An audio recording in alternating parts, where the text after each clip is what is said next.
Hey y'all, Jackson here.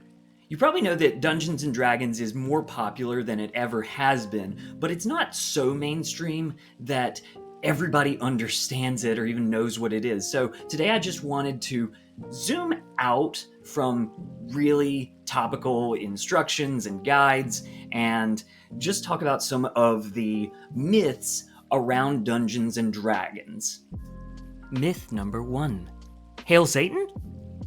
I think by now most people understand that the Satanic Panic was extremely silly and came from a bad place, but who knows? America's a weird place and we could be looking at Satanic Panic 2 any time now. So no, D&D is not about devil worship. However, this misconception doesn't come from nowhere. The game does have devils and demons. Those are two different things, by the way. Devils are lawful evil, demons are chaotic evil. We don't have time to get into all that. They are there. There's also some enemies in the game that are at least share the names with actual mythological figures like Asmodeus or Bahamut. And there's a ton of cults, although these are a little less in the satanic field of things and more like a Lovecraft kind of thing. So no, while there is devils and demons, you're almost always the players are going to be the ones fighting against the devils. There are some cases where they kind of are the cult, and that's cool too. D&D is an open game where you can do lots of different things. But is it Satan worship? No. Myth number 2. Oh, that one video game! Now this one might seem just as silly as the Satan thing if you know anything about D&D, but I get to ask this question all the time, or rather I say, oh yeah, I'm into games like Dungeons & Dragons, and somebody will say, oh, that's cool, I'm not really into video games. So there are a lot of people that think this. Now, you might be thinking of World of Warcraft or Final Fantasy, and these are games that actually do have a lot in common with Dungeons & Dragons, but Dungeons & Dragons is a tabletop role-playing game. You're getting together with people at your kitchen table or other places, and you're going to throw down dice that are real. Now, this gets weird when you go to online D&D. It is possible to play remotely using something like Discord or something a little more fancy, like a virtual tabletop, like Roll20, and then that actually is D&D, but it's still not a video game. You're just moving the game board online. And then it gets weirder to talk about with Baldur's Gate 3, which really is just D&D in video game form, but it's not owned by the same people, so it's not D&D. Okay? Let's keep going. Myth number 3. Oh, so you guys dress up like elves and dwarves. No, Dungeons & Dragons is not really about dressing up like a fantasy character.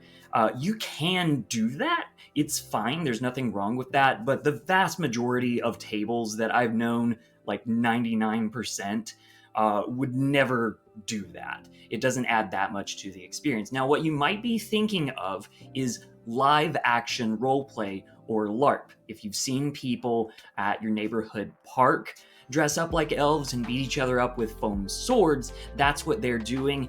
It's not Dungeons & Dragons most of the time, although it is possible to take the rules of tabletop D&D, apply it to foam swords, and play D&D LARP.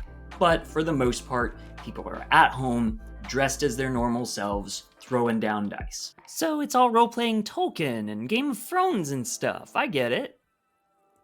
Okay, it is true that the Lord of the Rings books were influential on Dungeons & Dragons, but also a lot of more pulpy fantasy, like your Conan kind of stuff. And modern day, something like Game of Thrones is helping bring people into fantasy, and they want to play that out through Dungeons & Dragons. It is very possible to show up at a table and say, Legolas or Daenerys, they're my favorite, I would like to play them, please. But almost always, you're not going to be playing in Middle-earth, you're not going to be playing in Westeros. The default Dungeons & Dragons setting is a place called the Forgotten Realms, but it's not the only one, and I've rarely played in Forgotten Realms, actually, and I'm still playing D&D. There are published products that take you to kind of a steampunk world, take you to space, take you to nightmare horror, or just straight up to hell. Again, there's a reason why the satanic rumors were there. But the thing that I love about D&D that a lot of people are drawn to, a lot of creatives, a lot of writers who don't get to express themselves professionally, is that the game encourages you to create your own settings. And those settings, just like the original creators of D&D, might be influenced by Lord of the Rings or Harry Potter or Game of Thrones, and you get to put that combined with your own creativity down on the table. And then the people you're playing with bring their creativity to the characters. So is it Tolkien and Game of Thrones? No, it's not, but those inspirations can carry through, and I think that's great. Myth number 5. Okay, it's a board game for kids in basements, just like in Stranger Things. So talking about modern D&D assumptions, you knew that Stranger Things was going to come up in the conversation, and I think the show did a good job of introducing certain concepts, and that coincided with the boom that D&D saw in the last 10-15 years. Now, it's not all about kids playing in basements. For starters, you can be any age. 2, you don't have to play in basements. People aren't hiding this anymore. Like we said at the start, it's starting to become more mainstream. So not only can you play at your kitchen table, you can throw down and play in a bar.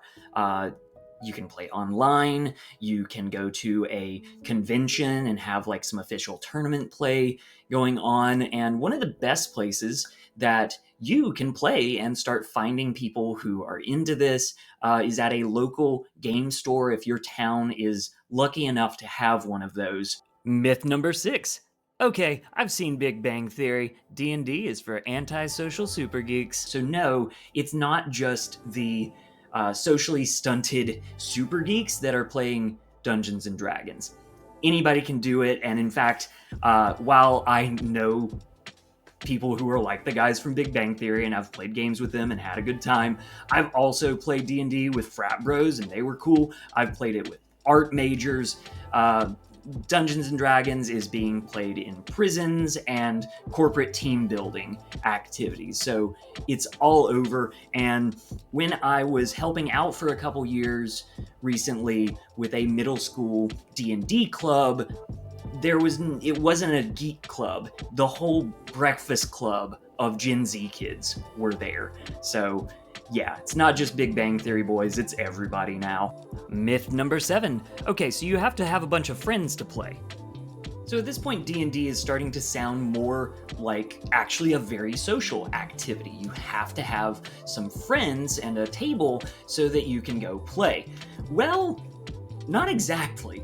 A lot of people play D&D by meeting random people in their town, through online forums, or through their local game store. And you might wind up making new friends through D&D. I certainly have, and it's amazing.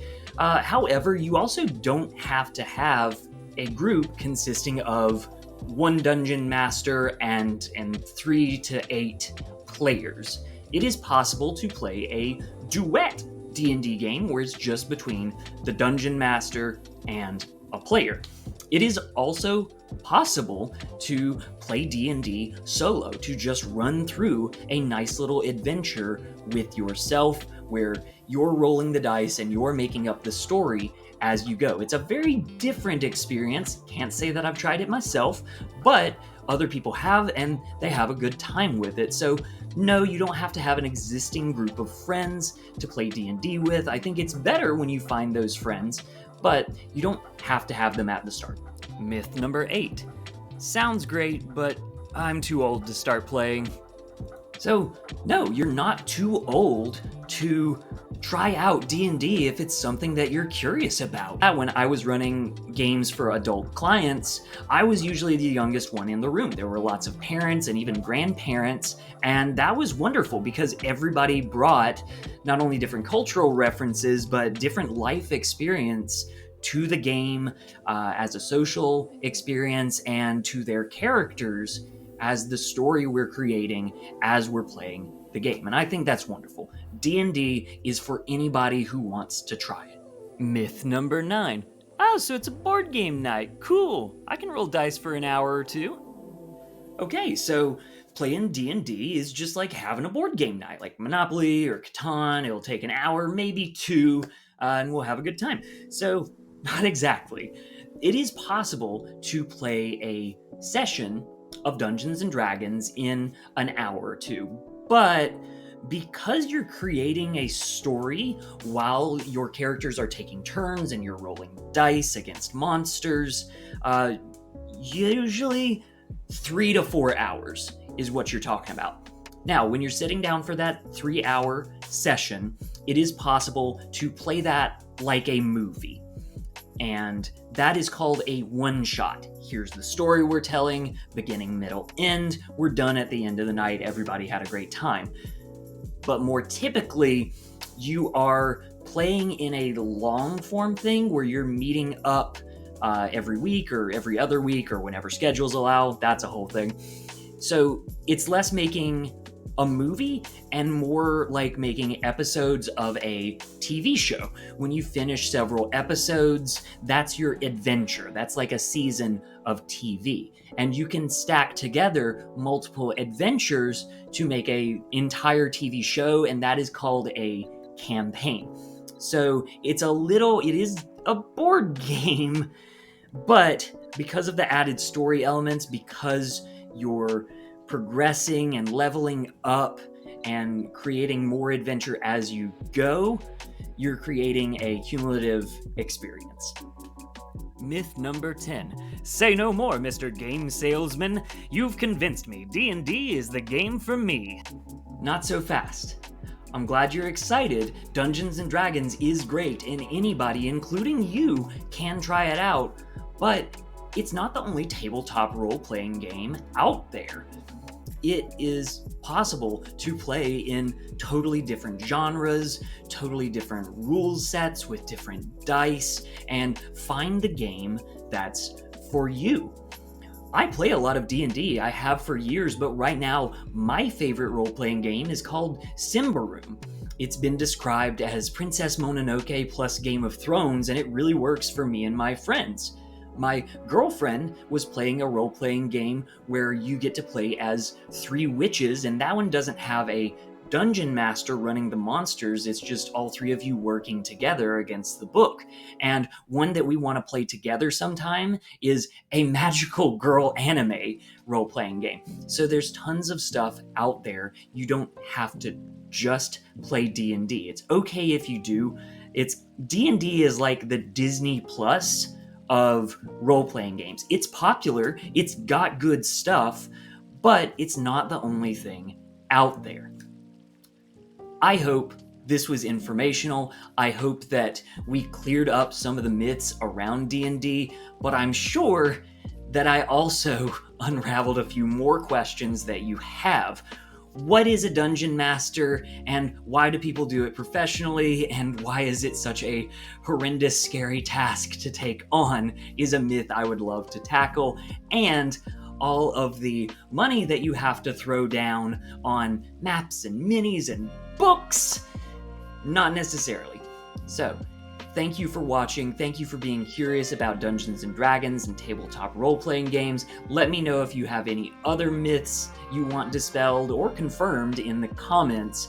And I hope you have a Nat 20 day. That's the big number you want on the die that says it's going great. So you have a Nat 21. Bye.